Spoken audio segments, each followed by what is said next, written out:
Magandang umaga! Kumusta po? Narito po ulit ang update natin para sa lagay ng ating panahon ngayong umaga po ng February 17, 2025.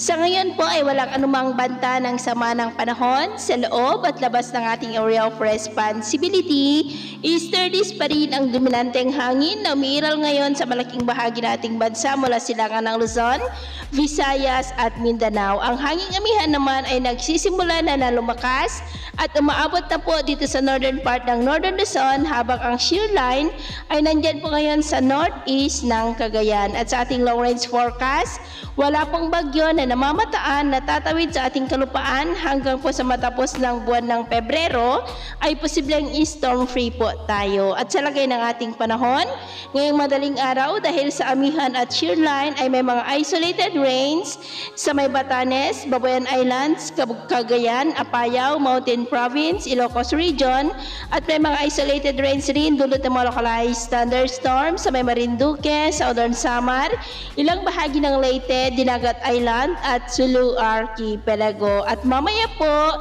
ay sisikat ang araw sa malaking bahagi ng bansa pero may tsansa pa rin ng cloudy skies with isolated rain sa may extreme northern Luzon, ilang bahagi ng Cagayan, Apayao, Ilocos Norte, Ilocos Sur, Mountain Province, Marinduque, Southern Samar, ilang bahagi ng silangan ng Leyte, Dinagat Island at Sulu Archipelago. At mamayang hapon, mas maraming lugar po ulit ang makakaranas ng cloudy skies with isolated rains. Kaya kung lalabas tayo sa ating matahanan, ugaliin lamang po natin ang magdala ng kahit anong panangga natin sa init ng araw at proteksyon na rin po sa mga biglaang buhos ng ulan. At sa atin naman pong mga baybayin, dahil sa amihan ay maalon po ngayon sa mga baybay ng Batanes at Babuyan Group of Islands na ang mga alon dyan ay posible po na aabot hanggang sa 2 to 2.7 meters height. Kaya hanggat maaari ay iwasan na po muna natin ang papalaot dyan sa mga may kulay pula para mas makaiwas